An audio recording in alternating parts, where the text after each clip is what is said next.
का नाम हिंदुओं के देवता रामा के बेटे लावा से पड़ा। इस लड़के को लो के नाम से पुकारा जाता था और इस लो नामी लड़के के लिए तामीर किया जाने वाला किला लो आवर से मशहूर हुआ, जिसका वाज़े मैनी लो का किला था। इसी तरह सदियां गुजरती गईं और फिर लो आवर का लफ्ज बिल्कुल लाहौर में बदल गया। इसी तरह एक और नजरिए के मुताबिक दो भाई लाहौर और कासूद महाजर भाई थे जो इस सरजमीन पर आए और जिनमें से एक भाई को लोग आज लाहौर के नाम से जानते हैं, जबकि दूसरे भाई कासू ने फिर कसूर आबाद किया, जिसकी वजह से उसका नाम भी कसूर पड़ा। ये दोनों नजरियात सदियों पुरानी बरसगीर की कहानियां बयान करती हैं, जिससे अंदाजा होता है कि लाहौर उस वक्त भी कितना मारूफ था जब इसका अपना नाम ही नहीं था। ये नजरिया चाहे हिंदू देवता का हो या फिर हिंदू भाइयों का, शहर लाहौर वाकई दुनिया का तारीखी शहर है। आपने अक्सर लाहौरियों के लिए एक मखसूस लक़ब रंगबाज जरूर सुना होगा, लेकिन क्या आप जानते हैं कि इनको रंगबाज क्यों कहा जाता है? अगर आप नहीं जानते तो इस हवाले से आपको बताते चलें कि अकबर और शाहजहां के दौर में लाहौर नील की दुनिया की सबसे बड़ी मंडी होता था। शहनशाह अकबर ने लाहौर के किले से जरा फासले पर हिंदुस्तान में नील की पहली बाकायदा मंडी कायम की। यह मंडी अकबर के नाम पर अकबर मंडी कहलाई और इससे मुल्क इलाका रंग महल कहलाया। लाहौर के मुजाफाती इलाके और मौजूदा साहिवाल में मीलों तक नील के पौधे थे। इसी निस्बत से इसे आज भी नीली बार कहते हैं।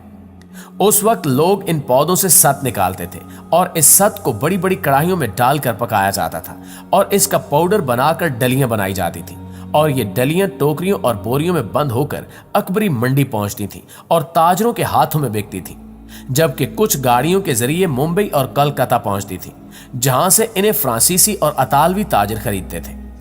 ये लोग इस सत को जहाजों में भरते थे और ये नील बादज़ां इटली के साहिली शहर जनीवा तक पहुंच जाता था। जनीवा फ्रांसीसी शहर नीम के करीब वाक़ था, इसलिए इसे नीम शहर या डी नीम कहा जाता था, जहां हजारों खड़ियां थीं। इन खड़ियों पर मोटा सूती कपड़ा बुना जाता था और यह कपड़ा सराज कहलाता था। सराज कपड़ा बनकर जनीवा पहुंचता था। जनीवा के अंग्रेज इस कपड़े पर लाहौर का नील चढ़ाते थे और कपड़ा नीला हो जाता था। वो नीला कपड़ा बादज़ां दर्जियों के पास पहुंचता और दर्जी इससे मजदूरों, मिस्त्रियों और फैक्ट्रियों के वर्कर्स के लिए पतलूने सीते थे। वो पतलूने बादज़ां जनीवा शहर की वजह से जीन्स कहलाने लगी। इस जीन्स के 3 अनासिर थे। डिनीम का कपड़ा, लाहौर का नील और जनीवा के दर्जी। मुगलों के दौर में अगर लाहौर का नील न होता तो शायद जीन्स न बनती, और अगर बनती भी तो कम से कम ये नीली न होती, क्योंकि जीन्स का नीलापन बहरहाल लाहौर की मेहरबानी था। दोस्तों, अगर आप आज भी अंग्रेज की पुरानी डिक्शनरियां निकाल कर देखें तो आपको इन डिक्शनरियों में नील का नाम लाहौरी मिलेगा, क्योंकि गोरे उस जमाने में नील को लाहौरी कहते थे।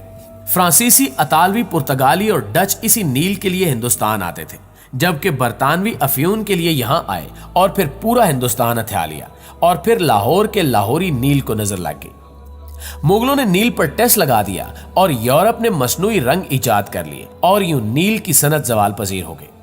दोस्तों, नील लाहौरी न रहा, मगर लाहौर के शहरी आज भी रंगबाज हैं। लाहौरियों को यह खिताब मुंबई और कलकत्ता के ताजरों ने दिया था, क्योंकि हिंदुस्तान में उस वक्त फारसी जुबान राइज थी और फारसी में किसी भी पेशे से वाबस्ता लोगों को बाज कहा जाता था।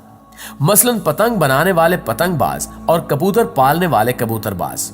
इस मुनासबत से रंग बेचने वाले रंगबाज हो गए। चुनांचे कलकत्ता और मुंबई के ताजर नील की सनत से वाबस्ता लाहौरियों को रंगबाज कहने लगे, तो उस जमाने में क्योंकि लाहौर की ज्यादातर आबादी नील की सनत से वाबस्ता थी, चुनांचे पूरा लाहौर रंगबाज हो गया और ये रंगबाजी आज भी लाहौरी मिजाज में जिंदा है।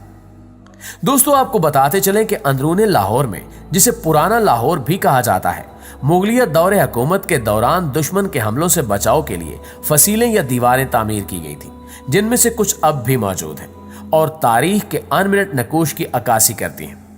इनमें शाह आलमी दरवाजा, मोची दरवाजा, अकबरी दरवाजा, यकी दरवाजा, मस्ती दरवाजा, टकसाली दरवाजा और मोरी दरवाजा मुनदम हो चुके हैं, जबकि भाटी दरवाजा, दिल्ली दरवाजा, कश्मीरी दरवाजा, लोहारी दरवाजा, रोशनाई दरवाजा और शेरा वाला दरवाजा आज भी कायम है।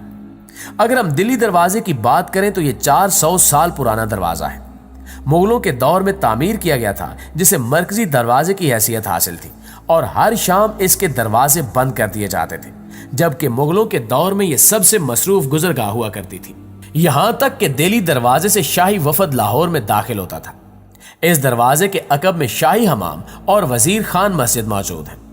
मस्जिद वजीर खान की तामीर 10 दिसंबर 1461 में 7 साल के तवील अरसे के बाद मुकम्मल हुई। ये गेट वजीर खान मस्जिद की तरफ जाने वाले बाजार में खुलता है और आगे शाह आलम मार्केट और सोहा बाजार की तरफ जाता है। इसके अलावा मशहूर अकबरी मंडी भी देरी दरवाजे के साथ ही वाक़ है।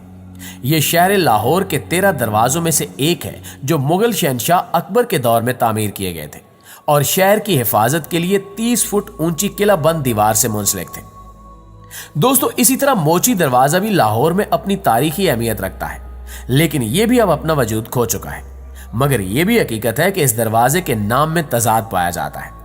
कुछ लोग कहते हैं कि इस दरवाजे के पास मोची बैठा करते थे और जूते ठीक करते थे, इस वजह से इसका नाम मोची दरवाजा पड़ गया, जबकि कुछ मुअर्रिखीन के मुताबिक इसका नाम एक ऐसे शख्स के नाम पर रखा गया जो मुगल दौर में दरवाजे का मुहाफिज था। इसके अलावा लाहौर शहर के मगरिब में वाक़े भाटी दरवाजा भी खास अहमियत का हामिल है और यह दरवाजा उन 6 दरवाजों में से एक है जो आज तक सलामत है। आपको बताते चलें कि जब शहनशाह अकबर ने शहर को मशरिक की तरफ फैलाया और इसे 9 अजला में तकसीम किया तो भाटी गेट और इसके बाजार ने मशरिक में मुबारक खान और मगरिब में तलवारा के दरमियान सरहद कायम की। यह दरवाजा भाट कौम के नाम से मंसूब है, जबकि भाटी गेट से बाहर हजरत दाता अली हजवेरी का मजार भी वाक़ है।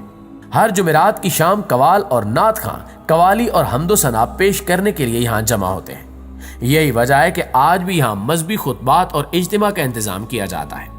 याद रहे कि लाहौर के कदीम चेल्सी गेट यानी मौजूदा भाटी गेट को बाजार हकीमा कहा जाता है, जहां माजी में लगने वाली अदबी बैठकों में बड़े बड़े अदीब अपना कलाम सुनाते थे, जबकि शायर मशरिक डॉक्टर अल्लामा इकबाल भी 1901 से 1905 के दौरान भाटी दरवाजे के करीब मकीन रहे। जी तो प्यारे साथियों, ये था लाहौर और लाहौर की तारीख।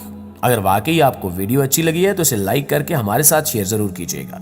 इंशाल्लाह आपसे मुलाकात होती है अगली वीडियो में। तब तक अपना ख्याल रखिए। अल्लाह निगहबान।